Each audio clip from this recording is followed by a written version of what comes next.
코로나 실제 사망자 수가 현재 발표된 공식 통계보다 2배 더 많을 것이란 주장이 나왔습니다. 이들의 주장이 맞는다면 캐나다 전국의 사망자는 5만 2천 명이 넘게 됩니다. 캐나다 왕립학회가 2020년 2월에서 11월 사이 45세 이상 사망자 통계를 분석한 결과 이 기간 초과 사망자는 예년보다 6천 명 더 많았습니다. 초과 사망은 질병 유행이나 공해 등의 특이 변수로 인해 평균치보다 늘어난 사망을 의미하는데 학회는 이 초과 사망이 코로나19 사망일 가능성이 높다고 설명했습니다. 결국 상당수가 정부의 공식 통계에 잡히지 않은 것으로 추정한 학회는 11월 이후로도 격차가 있었을 것이라며 이를 산술적으로 적용하면 코로나로 인한 실제 사망자는 지금의 2배인 5만 2천여 명에 달할 것으로 추정했습니다.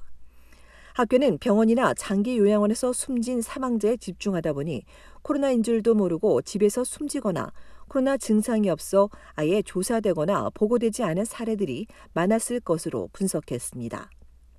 이들은 주로 저소득층이나 소수민족, 신규 이민자 또는 다세대 주택 거주이거나 필수 근로자 이외에 자택 거주 노인일 것으로 학회는 추정했습니다. 이들의 사망이 누락되다 보니 캐나다는 다른 나라들과 달리 코로나 사망자의 80%가 장기 요양원에서 나온 것으로 확인되고 있습니다.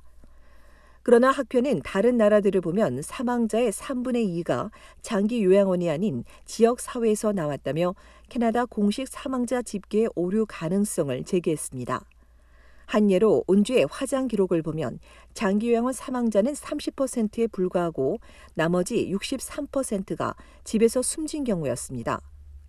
이에 학회는 캐나다의 느슨한 사망보고서 제출 규정을 지적하며 전국 기준을 만들어 정확한 데이터를 수집해야 코로나로 인한 추가 사망을 줄이고 향후 전염병을 관리하는 데도 중요한 지표가 될 것이라고 강조했습니다.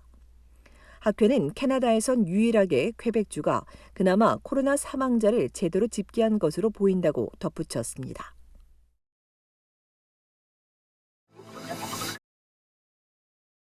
델타 변이 확산에 따라 마스크 완화가 다시 검토될 수도 있을 것으로 보여집니다. 아직 정부 발표는 없었지만 세계보건기구 WHO가 백신 접종을 완료했어도 마스크를 착용할 것을 권고하고 있기 때문입니다. WHO는 백신을 접종했다 하더라도 지역사회에서 감염이 확산되고 있는 국가에서는 마스크 착용과 손소독, 거리 두기 등으로 스스로를 보호해야 한다고 강조했습니다. WHO는 델타 변이가 최소 85개 나라로 번졌다며 지금까지 확인된 변이 중 델타가 가장 전염성이 높다고 지적했습니다. 캐나다도 델타 변이 확산이 우려되는 상황입니다. 캐나다에선 지금까지 4,098명이 델타 변이에 감염됐습니다. 온타리오주에서 가장 많은 1,704명이 확인됐고 브리티시 컬럼비아주에서도 1,258명이 나왔습니다. 앞서 연방공중보건당국은 2차례 백신 접종을 완료하면 마스크 없이 포옹을 하거나 소규모 모임이 가능하다고 권고했습니다. 다만 콘서트나 스포츠 행사장 등 사람들이 많이 모이는 곳에서는 마스크를 착용할 것을 조언했는데 캐나다도 델타 변이가 악화될 경우 재조정될 가능성이 높아 보입니다.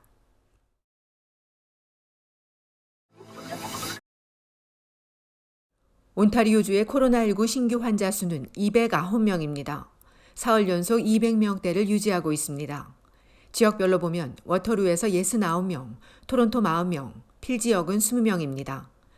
또 6명이 추가 사망했는데 앞서 전달 누락된 사망자까지 합하면 25명으로 지금까지 모두 9,154명이 숨졌습니다. 어제 온주에선 26만 5,231명이 백신 접종을 받아 일일 최다 기록을 또 경신했습니다. 온주는 성인 대상 1차 접종률이 77%, 2차 접종률은 35%로 어제부터 2차 접종 대상을 대폭 확대해 더욱 가속화하고 있습니다. 28일 이전에 화이자 또는 모더나 백신을 맞거나 8주 전에 아스트라제네카 백신을 맞은 18세 이상이면 누구나 2차 접종을 예약할 수 있습니다. 2차 접종률이 40%에 달하는 토론토시도 향후 3주 동안 추가 백신을 제공해 줄 예정입니다. 온주는 내일 0시 1분을 기해 2단계 영업이 재개되고 사적 모임 인원 등이 다소 풀립니다. 오랫동안 기다려왔던 이 미용실이 문을 열고 놀이공원과 쇼핑몰도 영업을 재개하며 실내에서도 5명까지 모일 수 있습니다. 영업 재개를 앞둔 업주들은 손님 맞을 준비에 한창입니다. 벌써부터 3단계 개방을 더 앞당겨야 한다는 요구가 빗발치는 가운데 덕포드 수상이 보건 책임자 결정에 따를 것이라고 밝혀 오늘 오후 3시로 예정된 신임 책임자의 첫 기자회견에 관심이 모아지고 있습니다.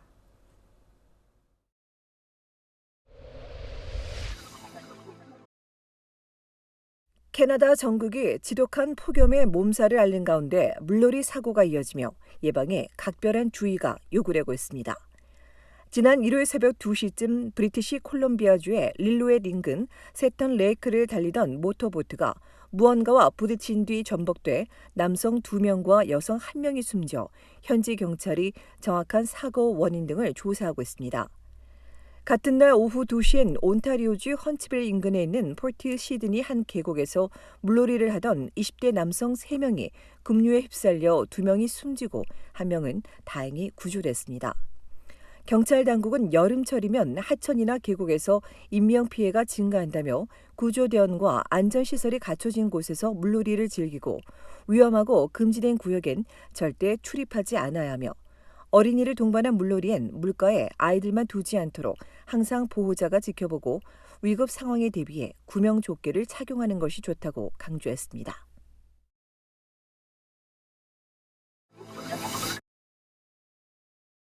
캐나다 서부 지역은 연일 40도를 웃도는 살인적인 폭염이 이어지고 있습니다. 지난주 시작된 폭염에 브리티시 콜롬비아주의 리턴 지역은 어제 낮 기온이 47.5도까지 치솟으며 역대 기록을 세웠고 정부는 10월 중순까지 캠프파이어를 금지했으며 에어컨이 없는 백신 접종소는 고온에 취약한 백신 보관을 위해 접종을 중단하고 장소를 이전할 것으로 알려졌습니다. 평소 여름에도 무덥지 않았던 탓에 에어컨 구매가 급증했는데 미처 에어컨을 구하지 못한 시민들은 숙박시설로 향했습니다. 문제는 폭염이 이번 한 번만으로 끝나지 않을 것이라는 전망으로 미국의 한 기후학자는 이번 폭염 온도는 최고치가 아니라 최저치에 가깝다며 지구온난화 때문에 폭염이 더 잦고 더 오래 지속되며 더 강력해질 것이라고 경고했습니다. 한편 폭염주의보가 내려진 온타리오주 광역 토론토 지역도 어제와 오늘 체감온도가 35도를 웃돌며 매우 뜨거웠습니다.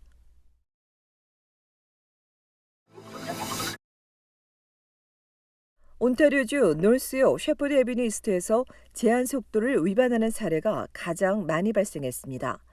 토론토시가 발표한 4월 무인 단속 카메라 집계에 따르면 덤밀슬로드 서쪽 셰퍼드 애비뉴 이스트에서 4월 한 달간 확인된 전체 22,635건의 16%에 달하는 3,700여 건이 적발됐습니다.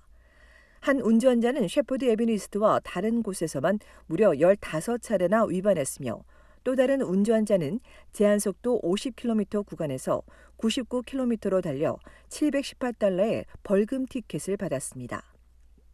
노인과 어린이 안전을 위해 설치된 무인 단속 카메라 50대는 이달 초 세 번째 지역으로 이동해 한 구역에 2대씩 설치됐습니다.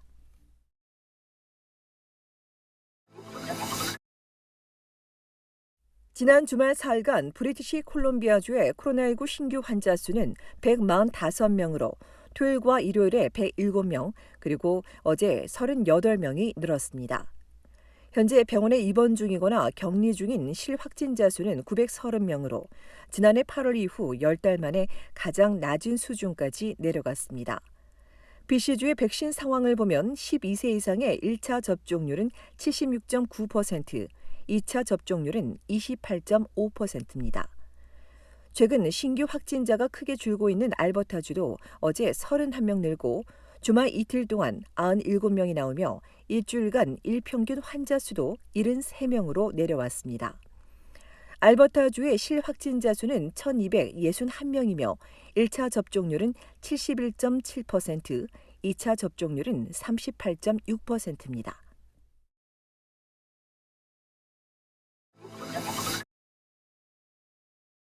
온타리오주 토론토시가 던다스 스트리트 이름을 변경할 것으로 알려졌습니다.